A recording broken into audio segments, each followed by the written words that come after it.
এইভাবে কি কেউ কাউকে মারতে পারে? এরা তো পশুকেও হার মানিয়েছে। একটা নিরপরাধ আইনজীবীকে কিভাবে চোখের পলকে মেরে ফেললো, সেই ভিডিওটা এবার সামনে এসেছে।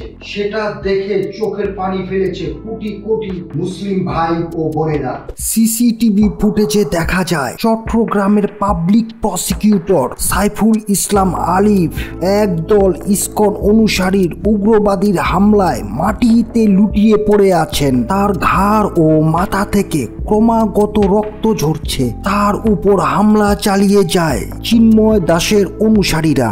অবশ্য ইসকনের এই ধরনের সন্ত্রাসী কর্মকাণ্ড আজকে নতুন কিছু নয়। হাসিনা সরকারের শাসন আমলে মুসলিম সম্প্রদায়ের উপর হত্যা, লুণ্ঠন, নির্যাতন, ধর্ষণ এর মতো কর্মকাণ্ড অহর চালিয়েছেন ইসকন সদস্যরা। কিন্তু ভারতের এজেন্ডা বাস্তবায়নকারী ইসকনের বিরুদ্ধে কোনো ব্যবস্থা নেয়নি শেখ হাসিনা। 2014 সালে স্বামীবাগে তারাবি নামাজে বাধা দেয় ইসকন সদস্যরা। সেই সময় মুসলিমদের উপর ইসকন সদস্যদের সংঘর্ষে বেশ কয়েকজন মুসলিম সম্প্রদায়ের লোকেরা আহত হয়। 2016 সালে সিলেটে ইসকন মন্দির থেকে পার্শ্ববর্তী মসজিদে মুসলিমদের উপর গুলি বর্ষণ করে ইসকনের উগ্রবাদী সন্ত্রাসীরা।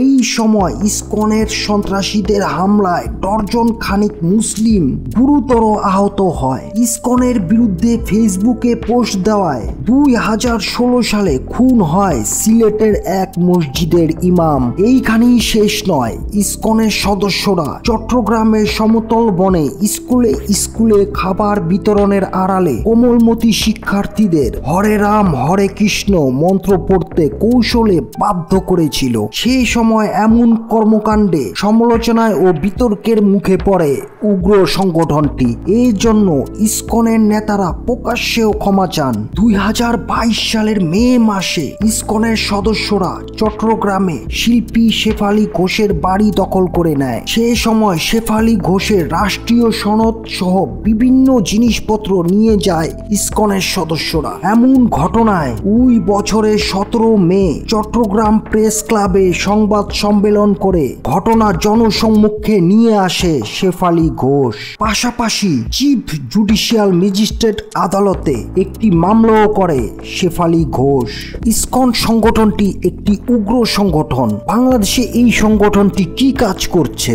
যেহেতু ভারতে উগ্রবাদী হিন্দুরা সংখ্যালঘু মুসলমানদের উপর নির্যাতন করছে, সেহেতু বাংলাদেশে সাম্প্রদায়িকতার উল্টো রেশ আনার জন্য প্রয়োজনে এই অঞ্চলে মুসলিম বিরোধী বিভিন্ন কাজে ইন্ধন দেওয়া, যেন মুসলমানরা হিন্দুদের উপর ক্ষেপে যায়। এই কাজটি বিভিন্ন সময় মিডল ওয়ার্ক হিসেবে দিয়ে থাকে ইসকন। সাম্প্রদায়িক সম্প্রীতি বাংলাদেশে হিন্দু মুসলিম একত্রে শান্তিতে বাস করে, কিন্তু উড়ে আসা জুড়ে বসা ইসকন সংগঠনটি সে শান্তি নষ্ট করে হিন্দু মুসলিম দাঙ্গা বাজাতে চায়, যার পরবর্তী সুবিধা নিবে ভারতের উগ্র বিজেপি ও রাম ভক্তরা।